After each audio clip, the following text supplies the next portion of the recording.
ومن يضلل فلا هادي له أشهد أن لا إله إلا الله وحده لا شريك له أشهد أن محمدا عبده ورسوله أما بعد ikhwati fillah, hadirin jamaah sekalian rahimani wa rahimakumullah. Melanjutkan kajian kita Riyadhus Shalihin, masih pada bab tentang istiqamah. Hadis kedua dibawakan oleh Imam Nawawi rahimahullah.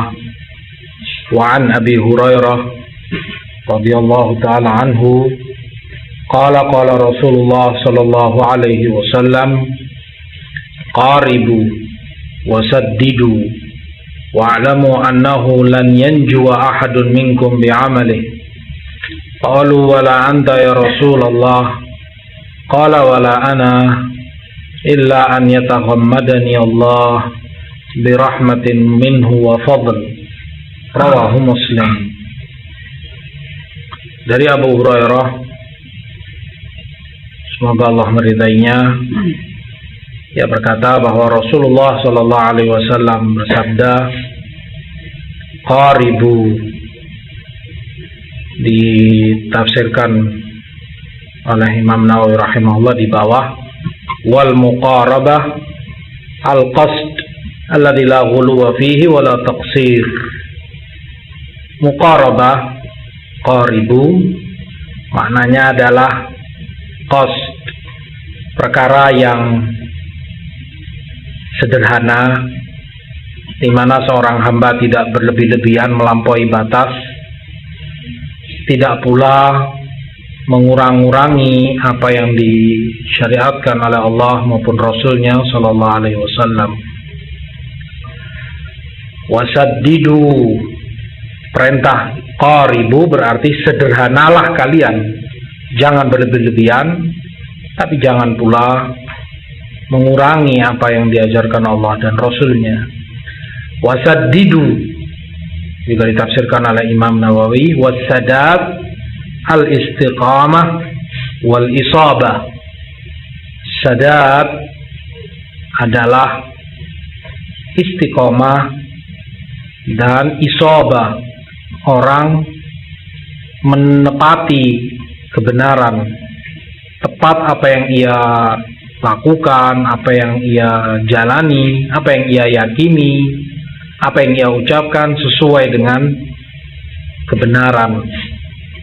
Maka saddidu, perintah untuk kalian itu beristiqomahlah dan dapatilah kebenaran dalam segala perbuatan kalian, ucapan kalian maupun perbuatan maupun keyakinan kalian. Wa'lamu annahu lan yanjuwa ahadun minkum bi'amalihi. Ketahuilah, kata Rasulullah SAW, tidak satu pun dari kalian itu yang selamat karena amalannya. Qalu, para sahabat pun lantas bertanya, demikian pula kamu wahai Rasulullah, tidak akan selamat dengan amalanmu? Rasulullah jawab, wala ana, termasuk juga aku tidak akan selamat dengan amalan, kecuali atau hanya saja Allah subhanahu wa ta'ala yataghammadani, diterangkan oleh Imam Nawawi di bawah, yulbisuni wa yasturuni, hanya saja Allah menutupi diriku dengan rahmat dan keutamaannya.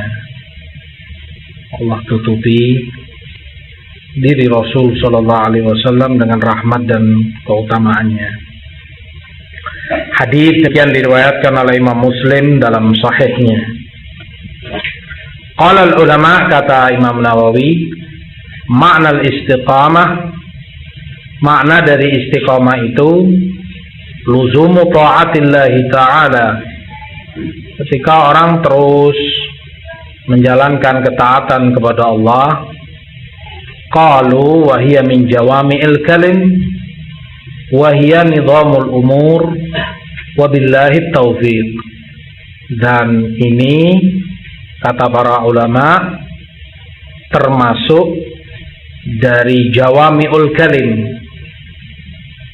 salah satu keistimewaan dan kelebihan yang Allah berikan hanya kepada Rasulnya sallallahu alaihi wasallam, jawami'ul kalim, ucapan-ucapan beliau yang ringkas namun sangat padat isinya, simple namun begitu luas dan dalam makna yang kandung di dalamnya.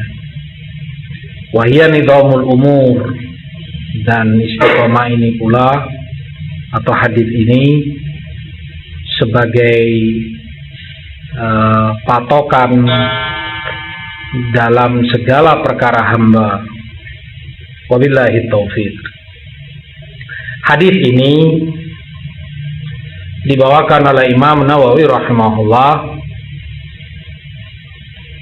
untuk menjelaskan setelah pada hadis yang lalu beliau bawakan perintah untuk istiqamah dan ayat-ayat Quran pun memerintahkan hal itu, menerangkan keutamaan orang-orang yang istiqamah. Maka dalam hadis ini beliau ingin jelaskan bahwa istiqamah tersebut yang diperintahkan Allah maupun Rasulnya sallallahu alaihi wasallam sesuai dengan batas kemampuan seorang hamba, disesuaikan dengan kemampuannya dan kapasitas dirinya. Oleh sebab itu Rasulullah sebutkan qaribu wasaddidu. Qaribu maknanya selain yang disebutkan oleh Imam Nawawi, kesederhanaan di mana orang tidak berlebih-lebihan, tidak pula mengurangi. Qaribu pula dari muqarabah, diterangkan ulama, qaribu dari muqarabah yang maknanya usaha untuk dekat. Ada usaha dari seorang hamba untuk mendekat kepada kebenaran,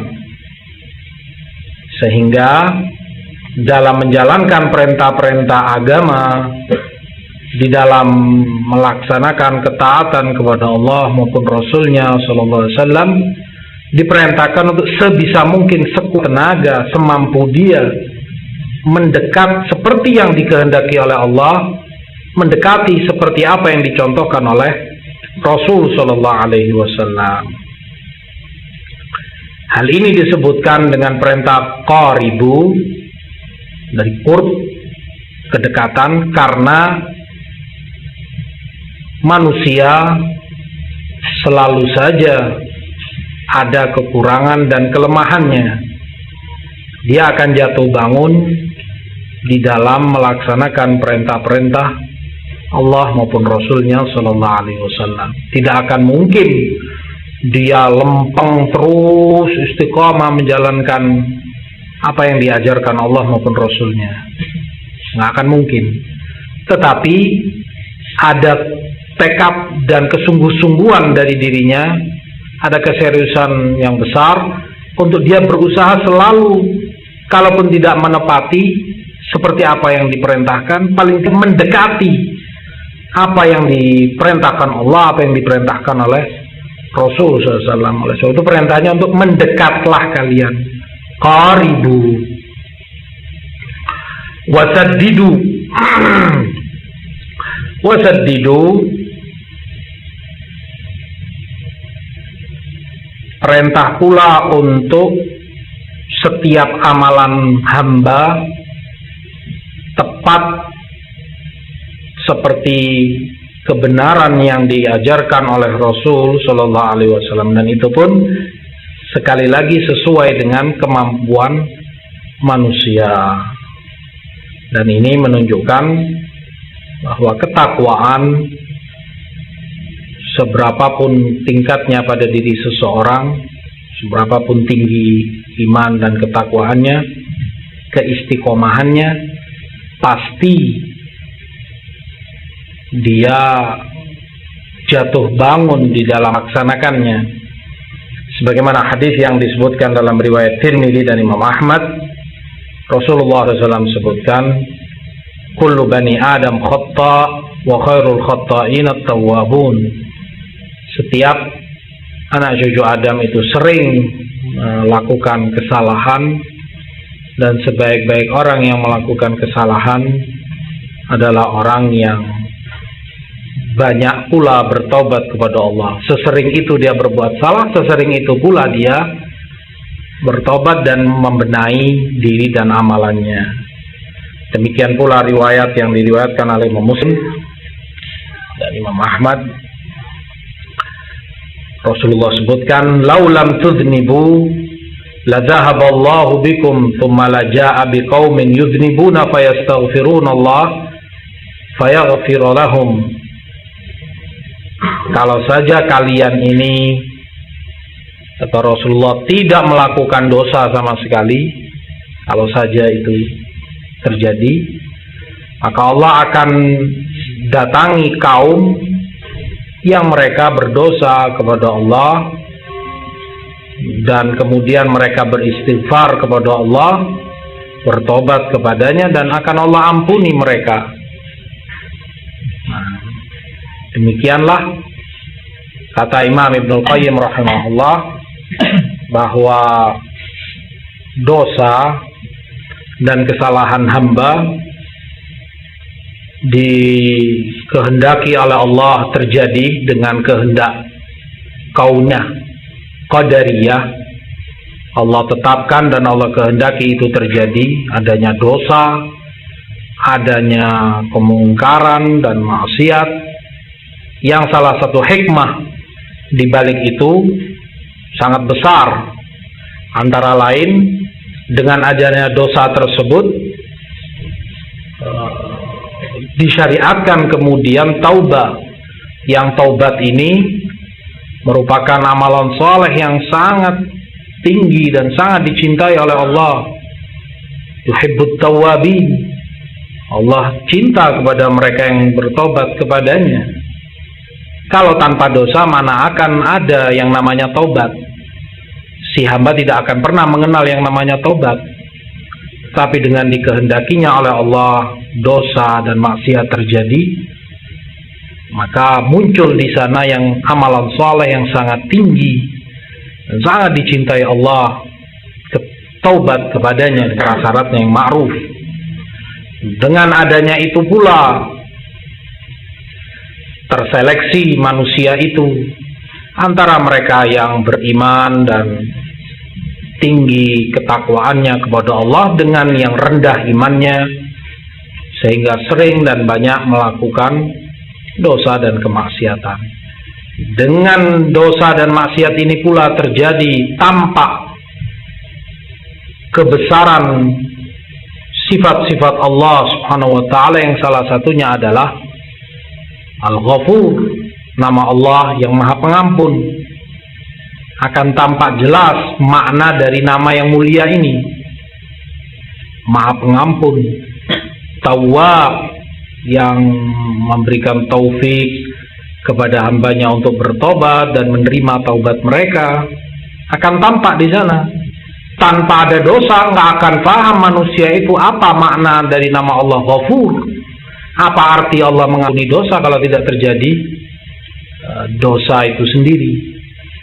Bahkan di situ sangat tampak kebesaran Allah dan maha tidak butuhnya Allah kepada hamba. Sebaliknya sangat tampak betapa besarnya kebutuhan hamba kepada Allah. Di situ ketika dia melakukan dosa, dia merasa sangat kecil dan sangat hina, dan dia bertobat kepada Allah dengan keyakinan penuh dirinya itu kotor, penuh noda, dosa dan maksiat. Menangis si hamba, menyesali perbuatannya, dan itu adalah nilai ubudiyah, nilai peribadatan yang sangat dicintai oleh Allah. Si hamba betul-betul menghambakan diri di hadapan Allah, dan tampak sekali di sana kebesaran Allah Subhanahu wa ta'ala. Oleh sebab itu Rasulullah sebutkan, kalau saja kalian tidak berdosa, akan Allah datangi kaum yang berdosa, yang kemudian mereka beristighfar kepada Allah dan Allah ampuni dosa-dosa mereka. Perintah Rasulullah ini qaribu wasaddidu.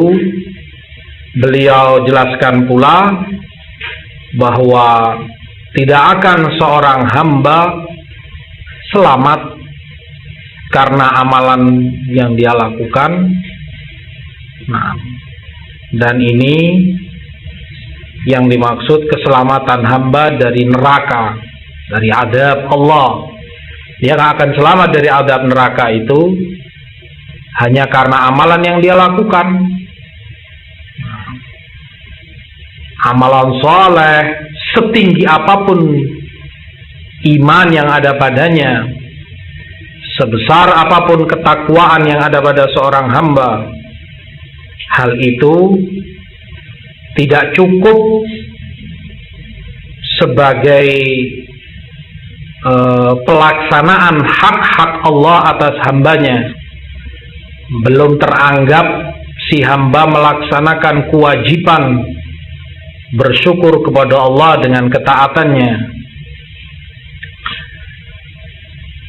Kalau saja Allah tidak kemudian menutupi hamba-hambanya dengan rahmat dan keutamaan darinya, dan dia ampuni dosa-dosa mereka. Oleh sebab itu ketika para sahabat bertanya, ketika Rasulullah sebutkan tidak satu pun selamat dari neraka karena amalannya, maka mereka bertanya, dan pertanyaan ini wajar karena Rasulullah menyebutkan secara umum. Mereka tanyakan, begitu pula dengan kamu ya Rasulullah, tidak akan selamat dengan amalanmu. Kata Rasulullah, demikian pula aku, tidak akan selamat dengan amalanku. Hanya saja kata Rasulullah, Allah menutupi dan menyelamatkan beliau dengan rahmat dan keutamaannya. Di hadits lain, Rasulullah SAW menyebutkan bahwa setiap orang dia memiliki syaitan yang selalu mengajak dia kepada dosa, pada maksiat, selalu membisikkan yang jelek, yang mungkar. Maka para sahabat pun bertanya kepada Rasulullah SAW, demikian pula kamu ya Rasulullah. Demikian pula aku, kata Rasulullah. Beliau pun punya syaitan, didampingi oleh syaitan. Hanya saja kata Rasulullah SAW, illa annallah a'anani fa'aslam. Allah beri bantuan kepadaku sehingga aslam. Ada dua maknanya aslam. Yang pertama, aslam kembalinya kepada Rasulullah SAW, artinya aku selamat, selamat dari godaan syaitan tersebut. Setiap orang ada syaitannya, termasuk Rasulullah SAW.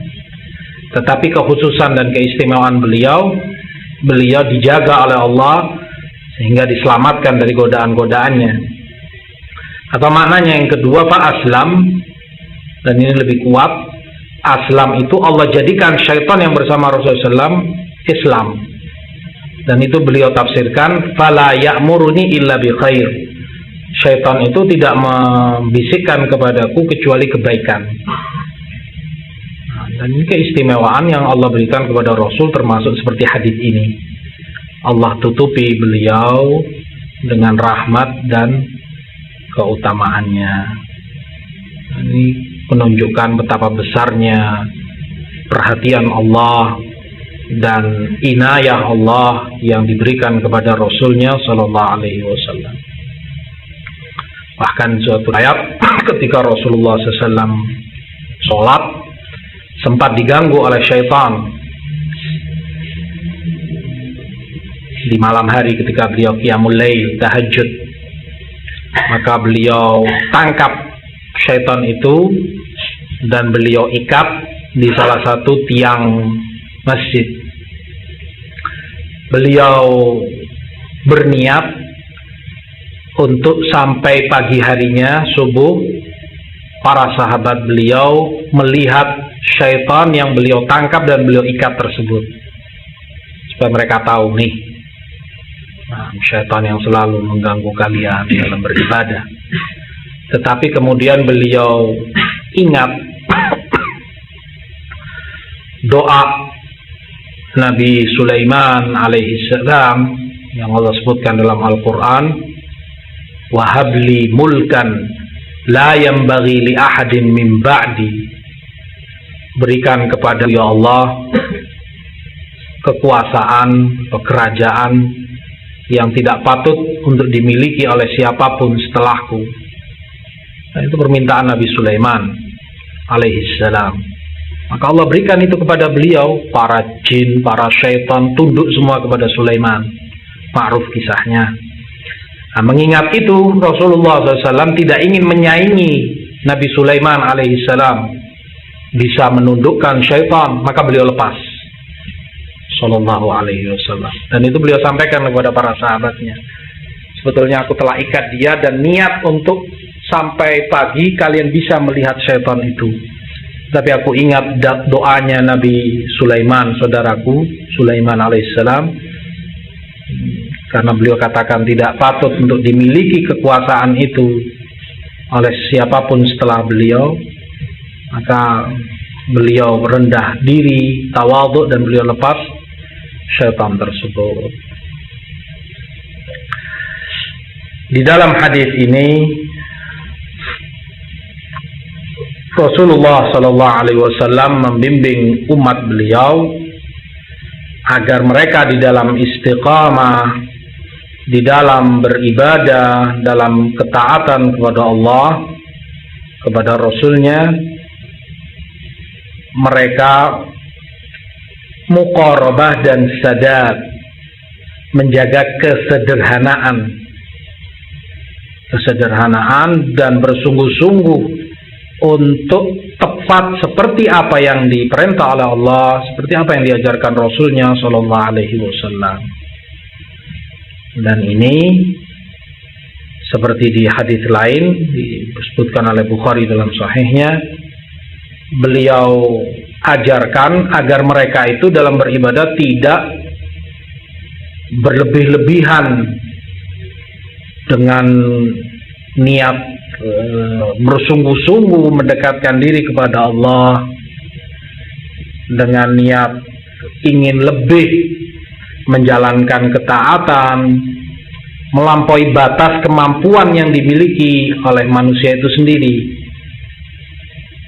seperti yang terjadi pada 3 sahabat yang ketika melihat ibadah Rasulullah SAW, mereka merasa ketinggalan jauh. Wah, nggak ada apa-apanya kita ternyata dengan Rasulullah. Nah, untuk mengejar, untuk menyamai, masing-masing bersumpah. Yang satu bilang, kalau begitu mulai sekarang aku akan qiyamul lail, tahajud, dan tidak akan tidur malam. Yang lain bilang, kalau begitu mulai sekarang aku akan puasa terus dan tidak berbuka. Yang lain, yang ketiga menyatakan, aku tidak akan menikah, tidak akan menyibukkan diriku dengan istri dan anak, dengan nafsu, hanya beribadah kepada Allah semata. Di riwayat lain disebutkan pula dengan lafaz, mulai sekarang aku tidak akan makan daging. Artinya itu kenikmatan dunia. Dia ingin zuhud di dunia dan beribadah sungguh-sungguh kepada Allah. Terdengar itu oleh Rasulullah SAW, murka malah beliau. Ma balu aqwamin yaquluna kada wa kada. Apa aku dengar sebagian kalian menyatakan ini dan itu seperti tadi, nggak mau menikah, nggak mau tidur, nggak mau buka. Aku ini orang yang paling bertakwa kepada kalian, tetapi aku sholat malam, aku juga tidur, aku puasa, aku juga berbuka, dan aku menikahi wanita, bahkan 9 istri beliau Sallallahu Alaihi Wasallam. Dan beliau sebutkan di situ, faman raghiba an sunnati falaysa minni. Dan siapa yang tidak menyenangi dan benci kepada sunnahku, maka dia bukan dari umatku Sallallahu Alaihi Wasallam. Dan ini contoh orang yang menyalahi muqarabah, tidak sederhana, melampaui batas, berlebihan, inginnya beribadah total kepada Allah Subhanahu wa Ta'ala, ingin lebih banyak mendapatkan pahala, tetapi melampaui batas. Namanya manusia, dia butuh tidur, butuh istirahat. Tidak mungkin semalam suntuk dia gunakan untuk ibadah, dan itu menyalahi tuntunan Rasul, tidak sederhana. Demikian pula yang puasa, dia butuh berbuka untuk kekuatan dirinya. Demikian pula dia manusia, butuh kebutuhan biologis. Laki butuh wanita, wanita butuh lelaki, dan itu wajar. Yang menyalahi itu menyalahi perintah Rasulullah untuk muqarabah. Dan seringnya mereka yang semacam itu jatuh di tengah jalan, nggak akan kuat. Seperti yang Rasulullah sebutkan pula di Bukhari, wa'lamu walan yushadda hadad din ahadun illa ghalabah fasaddidu wa qaribu wasta'inu bi syai'in minad dulja. Tidak akan orang itu memaksa dirinya dalam beragama, dalam beramal, kecuali agama itu yang mengalahkan dia. Artinya, kalau dia memaksa diri melakukan sesuatu yang di luar batas kemampuannya, pasti dia jatuh.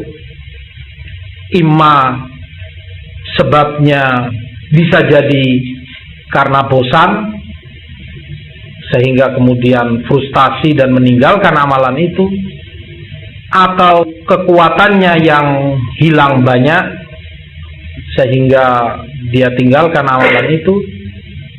Seperti di Bukhari pula bahwa Amr ibn al-As, sahabat Rasul SAW, menyesal ketika dulu dia muda.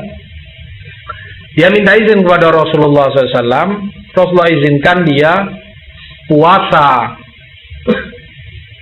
1 bulan, dan di 1 bulan itu dia hatamkan Quran. Kata Amr, waktu itu masih muda belia, semangatnya menggebu-gebu, namanya pemuda. Kata dia, aku kuat lebih dari itu ya Rasulullah. Pemuda.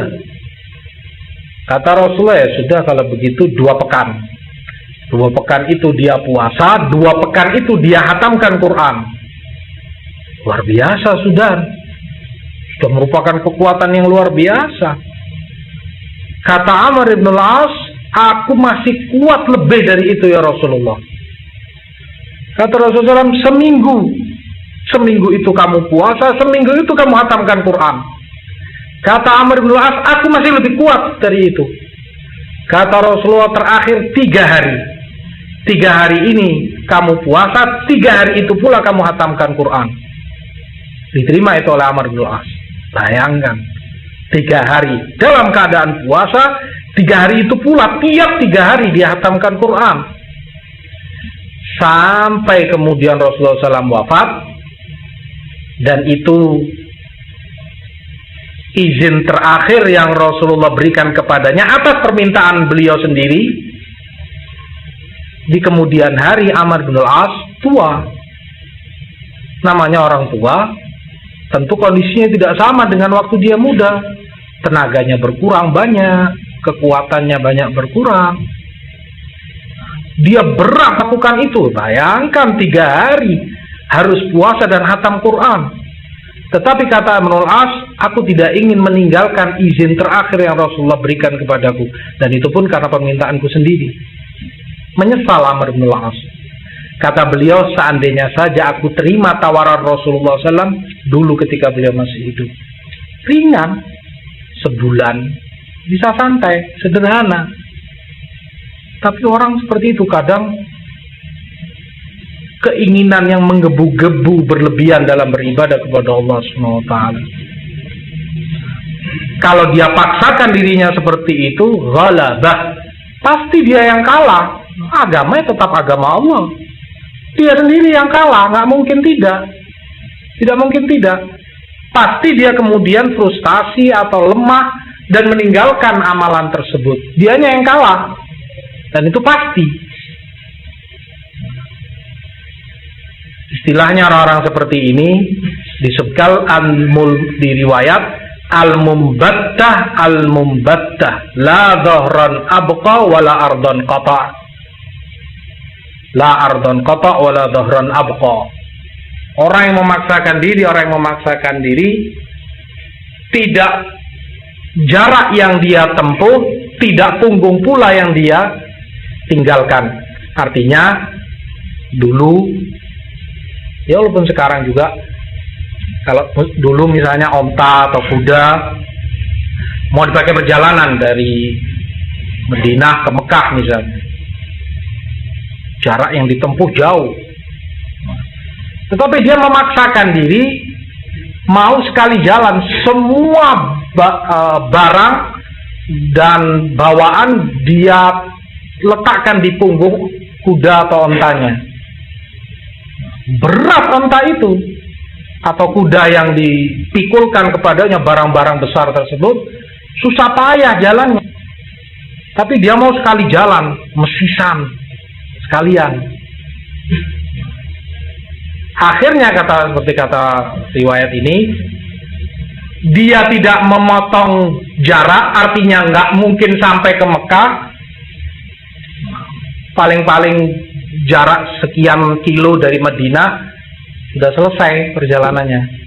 Jarak tidak bisa dia selesaikan, dan punggung kendaraannya pun tidak dia tinggalkan. Artinya kuda itu bisa sakit, bisa patah tulangnya, rusak, mati.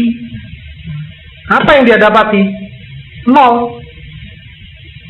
Kalau sekarang misalnya orang bawa truk atau pickup, ngotot maksa, kapasitas kemampuan pickup itu hanya mampu membawa 1 ton misalnya. Sekalian kata dia bawa barang 5 ton, dia letakkan di pickup tersebut supaya lebih irit, lebih murah dan lain sebagainya. Jalan masuk Surabaya yang harus dia selesaikan, paling-paling sampai Lawang sana patah as rodanya, mesinnya rusak, jarak tidak dia selesaikan, mobilnya pun rusak berantakan. Apa yang dia dapati? Begitu pula dalam beribadah. Kalau orang memaksakan diri melampaui batasan yang diberikan oleh Rasulullah SAW, dirinya tidak kuat untuk terus menjalankan ibadah itu, jatuh, malas, frustasi, merasa berat, wala pahala, wala rahmat atau surga yang dia dapati. Sia-sia semua itu. Dan itu bertentangan dengan istiqamah. Sederhanalah kata Rasulullah. Sederhana itu yang dimaksud. Contohlah apa yang dilakukan Rasulullah Sallallahu Alaihi Wasallam. Seperti di dalam riwayat Muslim dari Jabir radhiyallahu an, wa khairal hadi hadi Muhammadin sallallahu alaihi wasallam. Rasulullah sebutkan sebaik-baik petunjuk adalah petunjuk Rasulullah sallallahu alaihi wasallam. Itu yang terbaik bagi umat ini. Jangan sekali-kali merasa bisa lebih atau merasa lebih baik, lebih banyak taat dan beribadah kepada Allah dari Rasul sallallahu alaihi wasallam. Bahaya. Oleh sebab itu, beliau sebutkan khairul hadi, sebaik-baik petunjuk Rasulullah sallallahu. Mungkin taruhlah orang kuat melakukan hal itu. Dia bisa melaksanakan sholat malam lebih dari 11 rakaat. Dia mampu melakukan itu. Bisa 23 rakaat dia lakukan, bisa 51 rakaat, mungkin 101 rakaat, mungkin dia kuat. Tetapi ingatlah sabda Rasulullah SAW, khairul hadi, sebaik-baik petunjuk bagi kamu petunjuk Rasul SAW. Dan beliau seperti kata Aisyah, nggak pernah lebih dari 11 rakaat.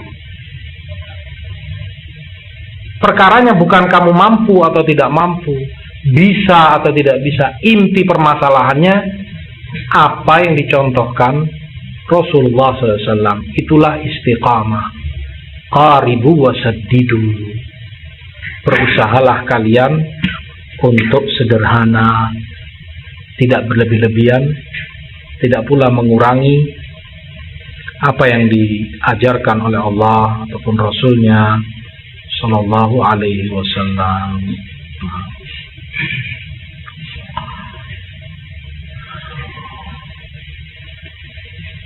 Di dalam hadis ini pula Rasulullah SAW menyatakan bahwa setiap manusia tidak akan selamat dari neraka hanya karena amalan dia lakukan, termasuk diri Rasulullah SAW. Hanya saja Allah mengampuni dosa-dosa beliau yang telah lalu maupun yang akan datang. Di dalam beberapa nas di ayat-ayat Quran maupun hadis-hadis Rasul SAW menunjukkan bahwa amalan soleh itu menyelamatkan diri hamba dari neraka dan bahkan memasukkan dia ke dalam surga, seperti yang Allah sebutkan dalam An-Nahl ayat 97, Man amila salihan min dzakarin aw untha wa huwa mu'min falanuhyiyannahu hayatan thayyibah wa lanajziyannahum ajrahum bi ahsani ma kanu ya'malun. Barang siapa yang beramal saleh,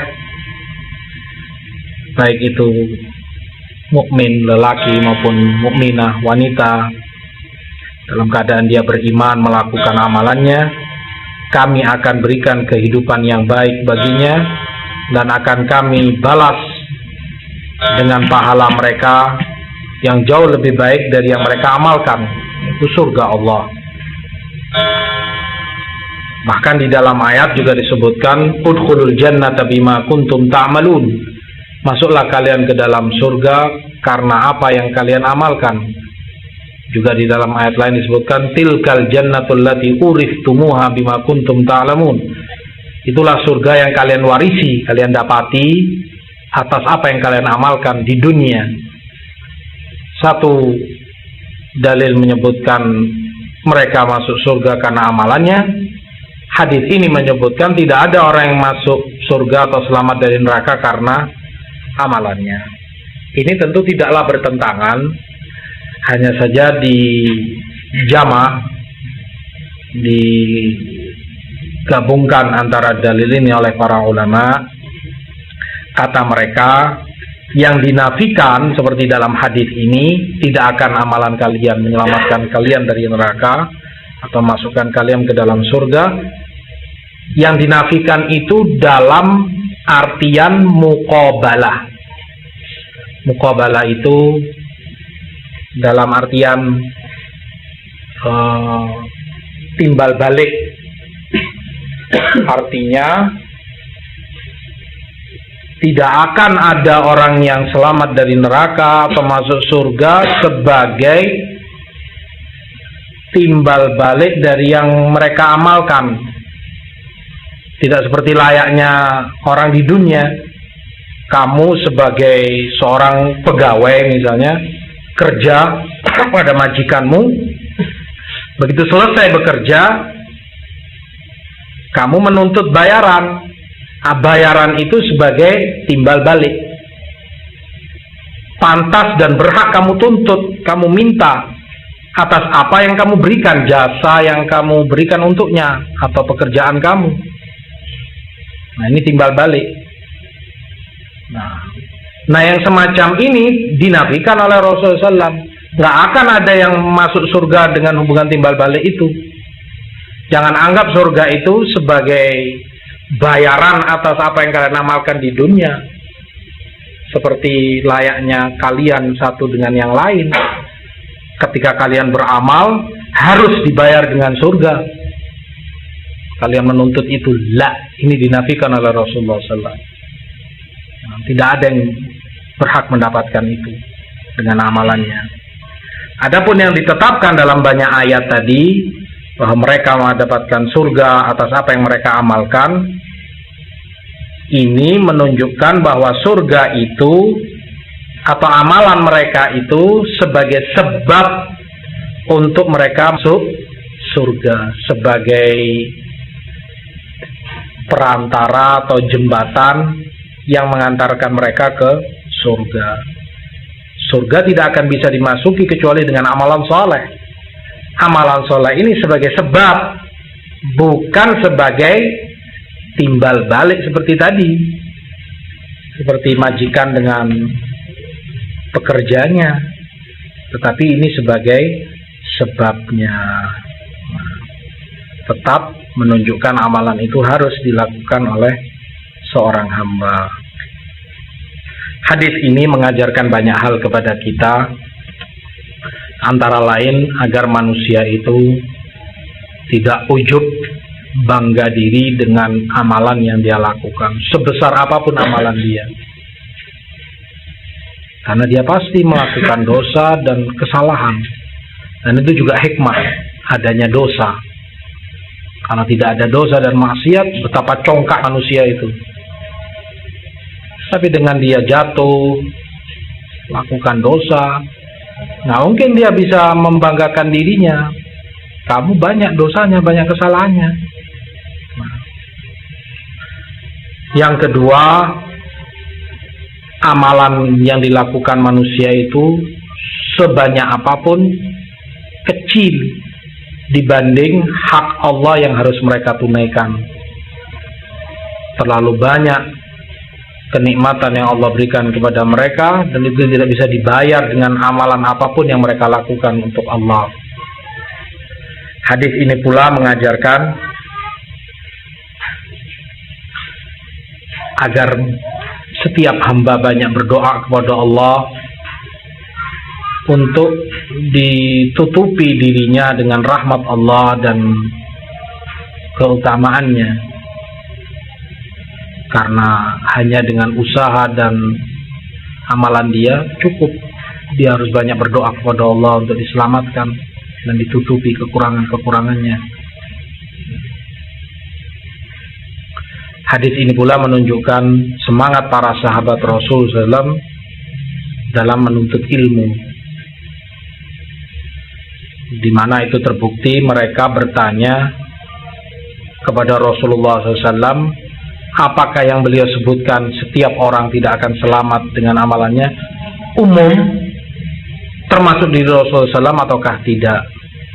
Nah, mereka bertanya itu menunjukkan kepeduliannya tentang ilmu, ingin tahu, ingin mendapatkan ilmu apa yang dikehendaki oleh Rasulullah SAW, apa makna yang beliau sebutkan, mereka tanyakan. Ini menunjukkan perhatian mereka terhadap ilmu syar'i. Hadis ini pula mengajarkan kepada kita agar di dalam beramal, dalam menjalankan ketaatan, orang itu muqarrah dan sadar, sederhana. Dan itu juga didoakan dalam doa Rasul SAW. Beliau minta kepada Allah, wa as'alukal qasda fil faqri wal ghina. Dalam salah satu doa yang beliau baca sebelum beliau salam dalam sholat, selesai baca tasyahud, hadisnya panjang. Potongan yang kita inginkan di sini sabda beliau, wa as'alukal qasda fil faqri wal ghina. Aku memohon kepadamu al-qasd, sederhana, baik itu dikala fakir maupun dikala kaya, dikala berkecukupan. Qasd, kesederhanaan. Sederhana yang dimaksud tadi sesuai dengan apa yang diajarkan oleh Rasulullah SAW, agar kefakiran itu tidak membuat orang tidak bersabar sehingga tergiur dengan iming-iming dunia, sehingga dia korbankan dan dia jual belikan iman dan agamanya. Demikian pula kekayaan tidak menjadikan orang lupa daratan dan melakukan kemaksiatan kepada Allah. Al-qasd ini seperti disebutkan oleh para ulama salaf rahimahumullah, al-iqtisad ala sunnah khairun minal ijtihadi ala al-bid'ah. Kesederhanaan di dalam beramal di atas sunnah jauh lebih berharga dari kesungguh-sungguhan banyak berbuat namun di atas bid'ah. Sedikit orang berbuat tetapi terus menerus istiqomah, itu jauh lebih baik. Dicontohkan oleh para ulama seperti orang yang jaga malam. Orang yang jaga malam, yang satu maksa, saya jaga malam.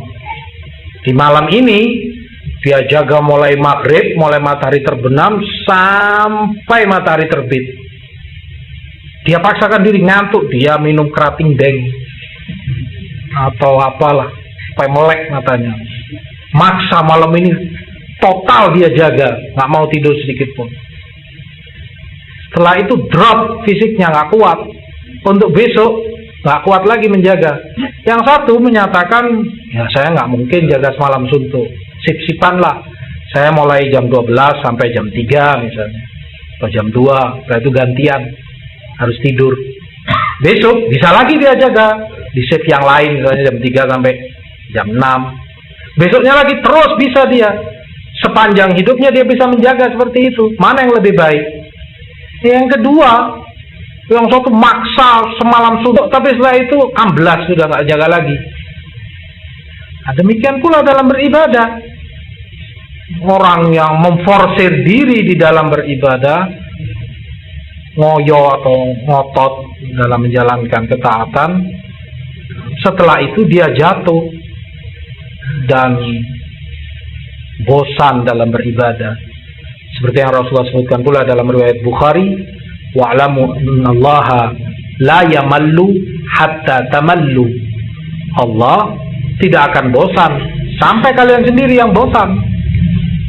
Kalian sendiri yang bosan. Kalau kalian memaksa diri, pasti kalian bosan. Nggak mungkin tidak. Seperti tadi, lan yushadda hadad din ahadun illa ghalabahu. Ketika orang memaksa diri, pasti agama ini yang mengalahkan dia. Dia bosan. Oleh sebab itu, sadat, hal yang lurus, muqarabah, mendekati kebenaran, memerlukan bimbingan ilmu agar seseorang itu tahu apa yang diajarkan Rasul SAW dalam segala perkara yang mendekatkan diri dia kepada Allah Subhanahu wa taala. Wallahu taala alam, sallallahu ala nabiyina Muhammad, subhanaka wa bihamdika, la ilaha illa anta